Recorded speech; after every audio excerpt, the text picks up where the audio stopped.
আসসালামু আলাইকুম dear viewers. প্রথম শ্রেণীর বাংলা বিষয়ে পরীক্ষায় কি ধরনের প্রশ্ন থাকে সেটা অনেকেই আমরা জানি না।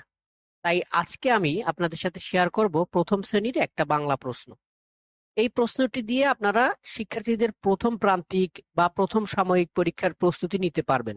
ভিডিওতে প্রশ্ন নিয়ে কথা বলার পাশাপাশি প্রথম প্রান্তিক পরীক্ষার সিলেবাস বা বইয়ের কতটুকু অংশ পড়াবেন সেটাও শেষে বলা হয়েছে।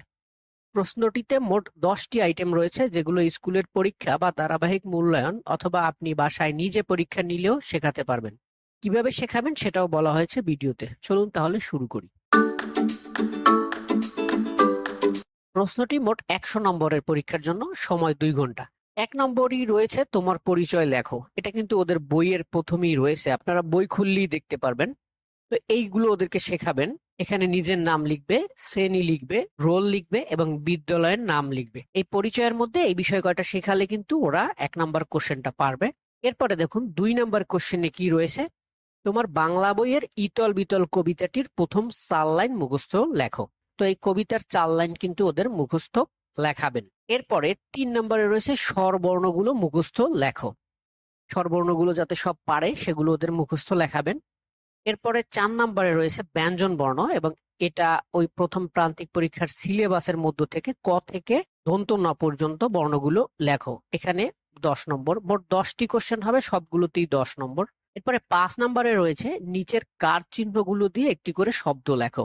এটাও কিন্তু ওদের বইয়ে রয়েছে, আপনারা দেখতে পারেন। এই যে আকার, ইকার, তারপরে দীর্ঘ ইকার, এরপরে উকার এবং দীর্ঘ উকার, এগুলো দিয়ে একটি করে শব্দ লেখা শেখাবেন, 2টি করেও শেখাতে পারেন। এরপরে দেখি আমরা 6 নম্বরে কি রয়েছে। 6 নম্বরে রয়েছে নিচের বর্ণগুলো দিয়ে একটি করে শব্দ তৈরি করো। খেয়াল করুন, এখানে কিন্তু বর্ণগুলো দিয়ে শব্দ তৈরি রয়েছে, যে কোনো 5টি। এখানে কিন্তু মোট 60টি বর্ণ দেওয়া রয়েছে, এগুলোর মধ্যে থেকে যে কোনো 5টি থেকে শব্দ তৈরি করা। আশা করি এগুলো শিক্ষার্থীরা পারে, কারণ এগুলো যারা শিশু শ্রেণীতে পড়েছে প্রাক প্রাথমিকে তারাও জানে।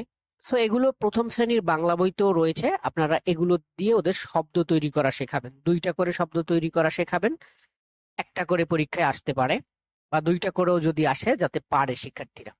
এরপরে দেখুন 7 নম্বরে রয়েছে খালি ঘরে সঠিক বর্ণ বসিয়ে শব্দ তৈরি করো। এখানে আপনারা ওরা যে শব্দগুলো পড়েছে বইতে, খেয়াল করবেন সেই শব্দগুলোই এখানে দেওয়া রয়েছে। প্রথম 2-1টা অক্ষর মিসিং রয়েছে, প্রথম অক্ষর বা পরের অক্ষর মিসিং রয়েছে। যেমন এইটা হচ্ছে অশোক, অ, আর এটা হচ্ছে ইগল, ই গ ল। ওরা যদি বর্ণ দিয়ে শব্দ তৈরি করে থাকে এবং সেই শব্দগুলো থেকেই এই শূন্যস্থানগুলো থাকে শব্দের, সেক্ষেত্রে কিন্তু ওরা পারবে। যেমন এটা ঔষধ, এটা ওলকফি। বাকিগুলো আর বলছি না, আপনারা দেখে নেবেন, বইয়ে এই শব্দগুলো রয়েছে। এরপরে খেয়াল করুন 8 নম্বরে রয়েছে নিচের শব্দগুলো দিয়ে একটি করে বাক্য তৈরি করো।